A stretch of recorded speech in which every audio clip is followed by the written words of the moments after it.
And we are back. This is Black Towel Radio. We are broadcasting on 1040 AM, 92.1 FM, WYSL in Rochester, New York. I am your host, Jake Fox, and we are joined here today by Wayne Madsen, who is an investigative journalist, author, and columnist specializing in intelligence and international affairs. He is also a veteran of the NSA, working for and with the NSA for a number of years. He is the author of the blog Wayne Madsen Report, and you can find his work on WayneMadsenReport.com. Welcome to the show, Wayne. Good to be with you. All right. So the downing of MH17 over the Ukraine, Washington seemed to bungle this thing from the start. What do you know, Wayne? Well, I mean, it was amazing to me that even President Obama seemed to be saying things without having all the facts at his disposal. Certainly, he wasn't as quick to jump on the bandwagon as was John McCain and Lindsey Graham and other well-known war hawks and neocons in Washington. But it's now apparent that the U.S. intelligence is now admitting that they have nothing to directly tie that attack to Russia itself. There's some thought that that the missile was launched from an area of eastern Ukraine, but it's not clear that that area was in fact held by the rebels. This is a constantly shifting front line, and while there was a lot of people saying, talking about, no, it was separatist rebels, no, it was the Ukrainian government, no, it was Russia. One particular Third Army over there was left out of the discussion altogether, which I noted and wrote about, and it's a guy named Igor Kolomoisky, who is a Ukrainian-Israeli national who's the second richest guy in Ukraine. He's an oligarch, and he has raised his own mercenary army with the latest weaponry, and he's got neo-Nazis from Sweden and Germany fighting in his army alongside of ex-IDF people from Israel. I mean, strange bedfellows indeed. 4 battalions at his disposal, and no one's talking about Mr. Kolomoisky, who has made no secret of his desire to punish Russian-speaking people in eastern Ukraine. He's already expropriated their businesses. His thugs take over their offices and factories, and he's allied with the ex-prime minister Yulia Tymoshenko, who has basically called for the nuking of Russia and the assassination of President Putin. So these are not people the U.S. should be dealing with. We engineered this coup thanks to people like Victoria Nuland in the State Department, Samantha Power at the UN, and Susan Rice at the National Security Council. I think President Obama would do himself a favor to stop listening to these 3 individuals who have proven time and time again they're not ready for prime time diplomacy. This morning, 2 Ukrainian fighter jets were shot down. Kiev is saying they were shot down from Russia. Are there any early reports from that?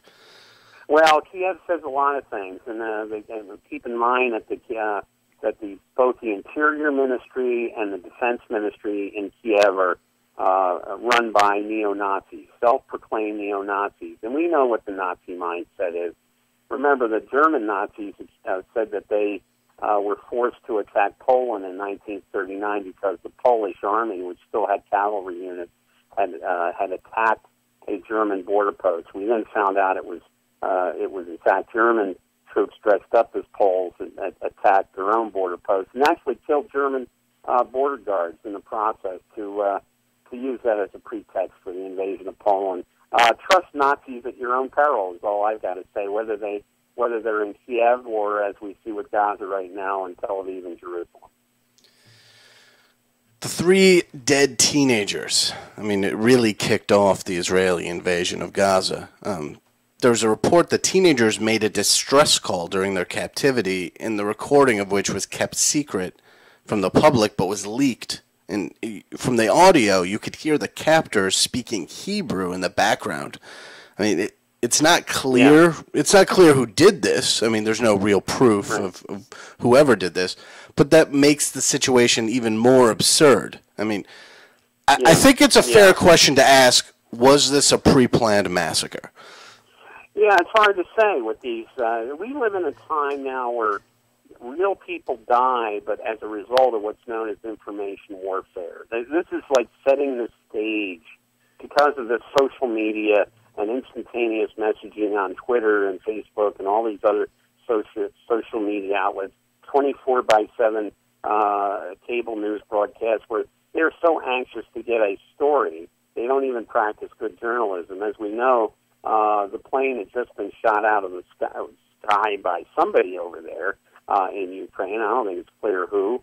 But MSNBC actually had a Howard Stern call in, and they took that report as serious. This is what happens now with this terrible combination of instantaneous information. I won't say news, but information, uncorroborated information on social media with these 24/7 news channels that are so anxious to get a scoop or make something look bad, as whether advanced propaganda. I don't consider any of these networks to be legitimate news sources, from Fox to MSNBC and CNN, and even the broadcast networks have lost any semblance of being associated in any way with journalism. And unfortunately, I think that also somewhat applies now to PBS, which used to be fairly good. Most wars are advertised to the public as some noble idea or cause, like famously in the United States, we're spreading democracy everywhere. But, nearly every single time there's an ulterior motive, like, involved like land or resources or something.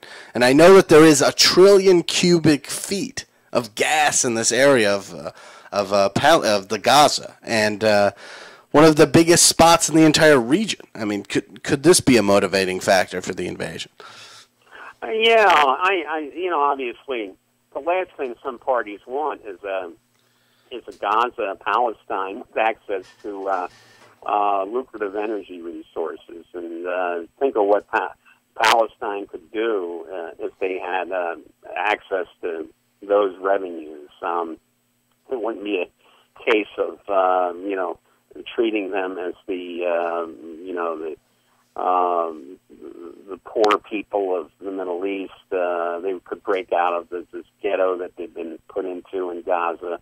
They wouldn't have to live in Bantustans on the West Bank any longer. So there's a lot of major players that don't want to see Palestine to be successful. Netanyahu himself is, it's pretty clear he's a war criminal. Unfortunately, the U.S. today was the only vote against establishing a commission to look at the war crimes at the UN Human Rights Council in Switzerland, Geneva. When a clear majority of the countries, 29, voted in favor of the resolution to set up a war crimes commission. The Europeans and a few African countries that are dominated by puppet regimes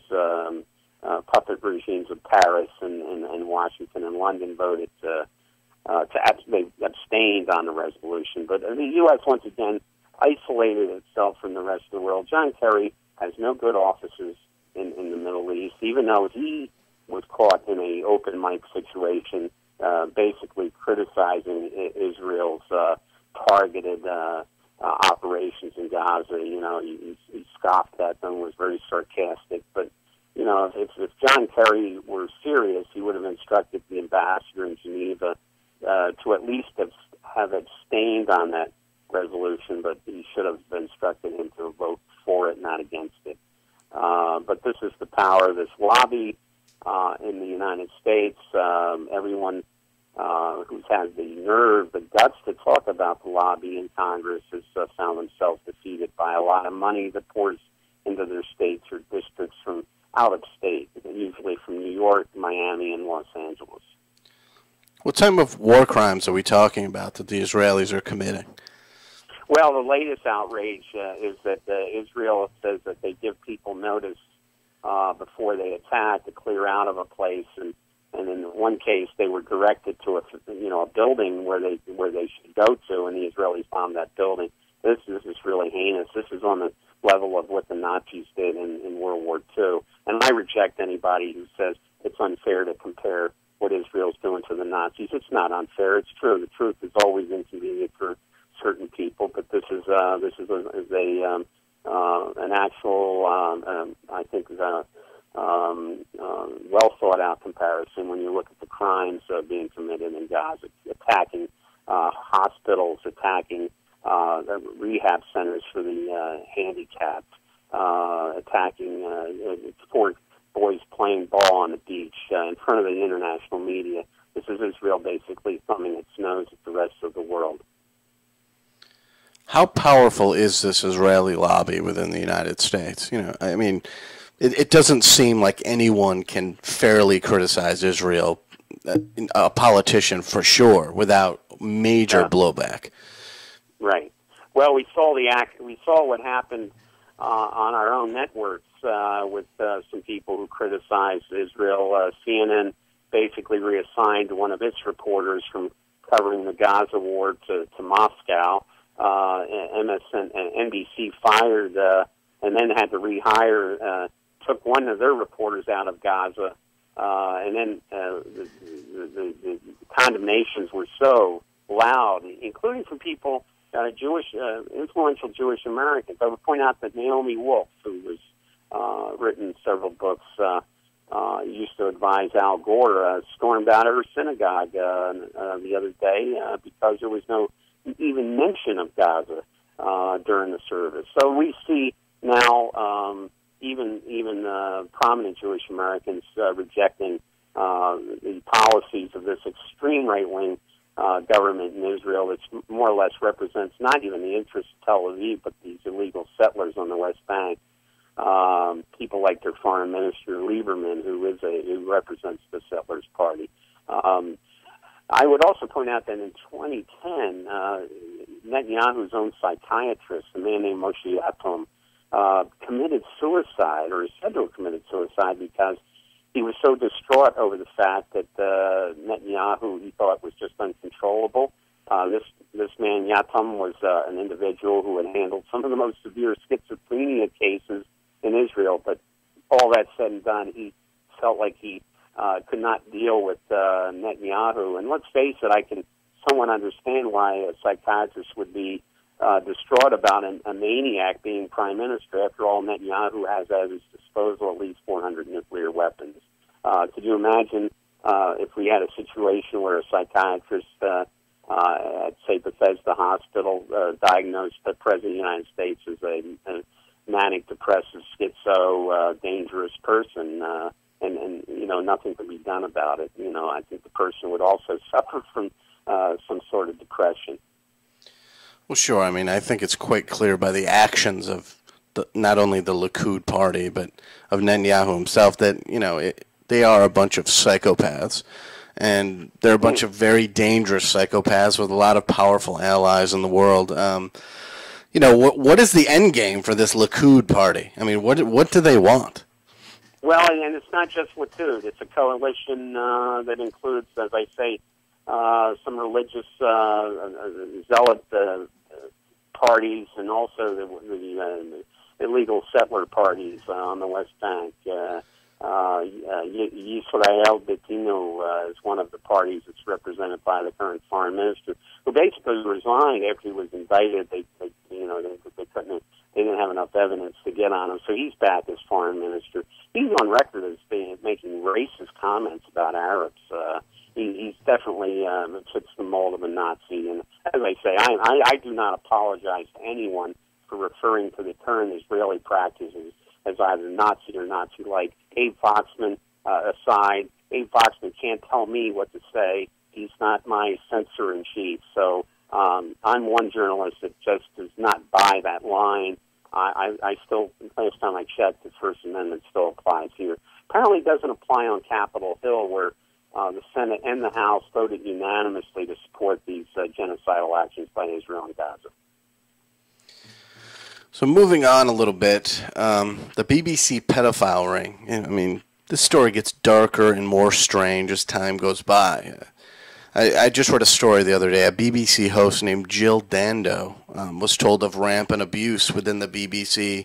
You know, she told upper management at the BBC about it, called for an investigation. Then she was shot dead on the doorstep of her own home in London. I mean, the murder is now unsolved. You know, I personally have a general idea of how far this goes up the food chain in the UK, but, you know, the investigation itself seems to be getting, you know, very close to members of high society there. You know, how high does this go up, Wayne? Very high. Britain doesn't have a monopoly on this, as we know from the United States during the latter part of the Reagan administration and the Bush 41 administration. There were headlines in the Washington Times stating that there were midnight tours being conducted at the White House for kids who were being trafficked out of Boys Town, for example, outside Omaha. In France, we had Nicolas Sarkozy defending basically pedophiles, saying we don't understand and we should do a study of them.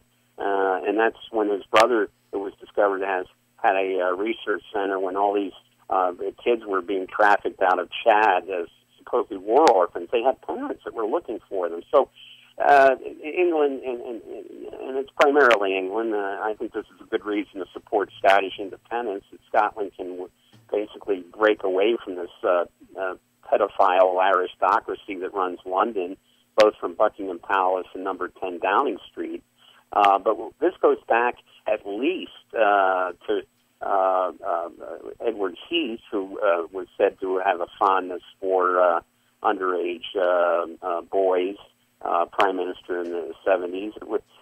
Thatcher, under her administration, there were members of her cabinet that were under investigation. And Jimmy Savile, the BBC guy, was only, I think, the tip of the iceberg. That, you know, yes, it was easy to go after people like Gary Glitter and Savile and some of these other celebrities, but when it came to members of the government and all parties, Labor, Conservatives, Liberal Democrats, we see this endemic problem with these pedophiles. And many people have said, well, what do you expect with the English boarding school mentality? But that's almost like an excuse.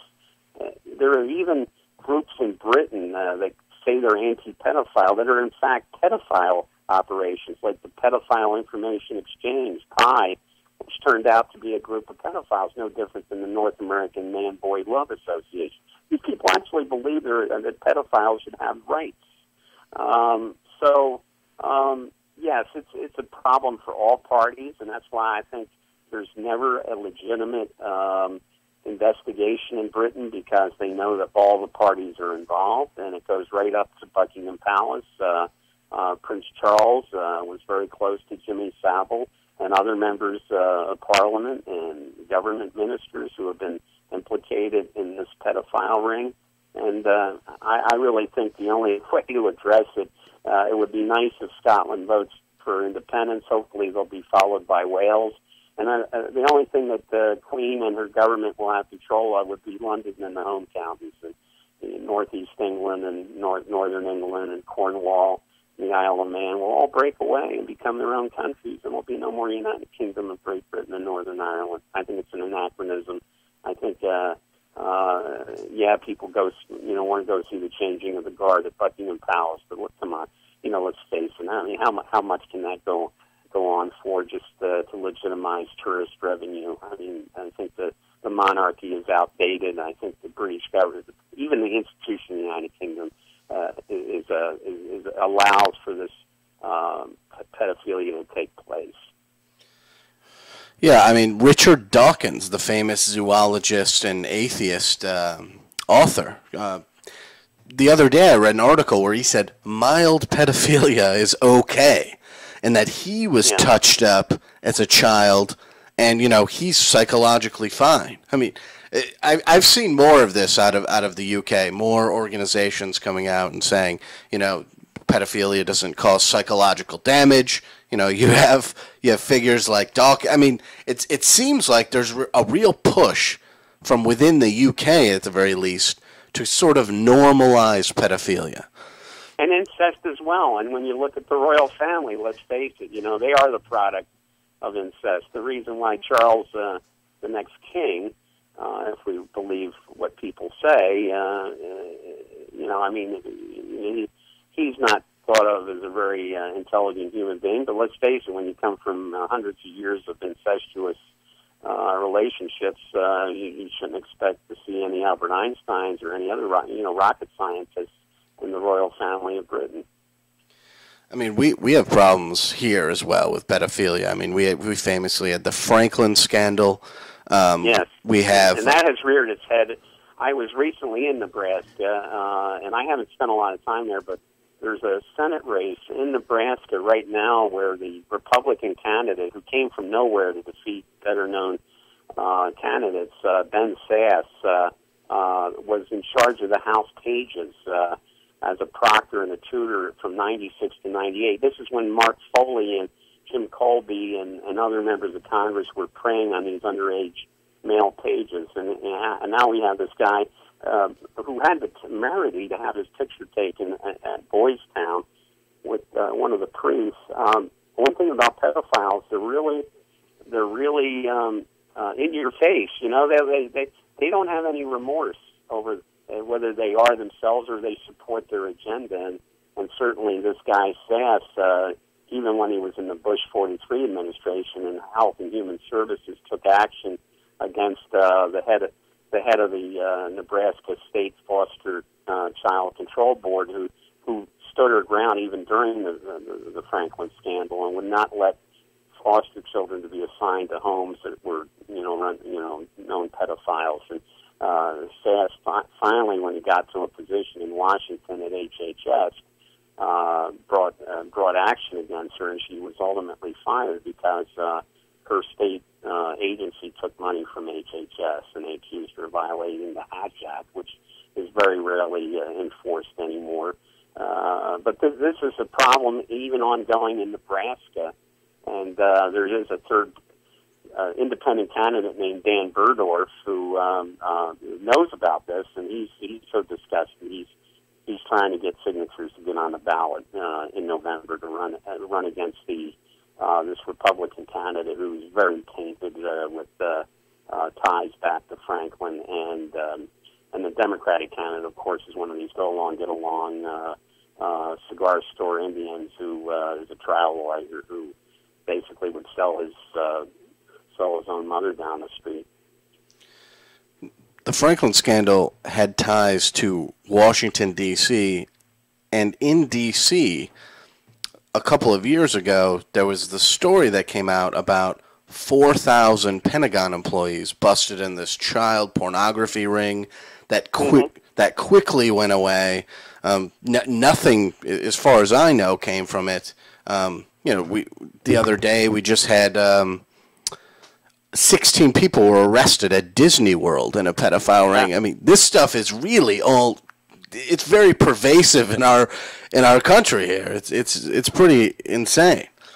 Well, Orlando has been sort of a nexus for pedophiles since a guy named Lou Pearlman. People may remember him. He was the guy who was the manager of all these boy band overnight successes in the 90s, NSYNC and the Backstreet Boys. These were, basically 13, 14, 15, 16-year-old teens who became these, like I say, these overnight successes, and they found out, he's in jail for major fraud, but it was also known that the only way you could get in these boy bands was to jump in bed with old Lou. And so anyway, with all his millions of dollars, hundreds of millions of dollars in Orlando, of course, Orlando became a mecca for pedophiles of every stripe, and they wound up working at SeaWorld and Disney and Universal and all the other theme parks there. And why are they attracted to those places? Because there's kids there. I mean, it's pretty sickening, but that's a fact. And yeah, Franklin was tied up right to then Vice President George H.W. Bush and big high figures in the Republican Party. Members of the media were involved, and there was never any investigation by the FBI or the Justice Department. As a matter of fact, in Nebraska, the local politicians in the Nebraska unicameral, nonpartisan legislature who tried to go after the perpetrators of Franklin wound up themselves being investigated for all sorts of things. And it was the FBI agents themselves that were brought in to retaliate against these members of the legislature who wanted to investigate what was going on. Well, thank you, Wayne, for coming on the show today. Everybody... I wish it was a happier subject. That's, as Walter Cronkite used to say, that's the way it is. That is the way it is. And go to WayneMadsenReport.com. Catch all of Wayne's articles. He's really on the ground doing the really nitty-gritty stuff. Go support him. WayneMadsenReport.com. Thank you very much, Wayne, for coming on the show today. Thanks. Good to be with you. Have a good one.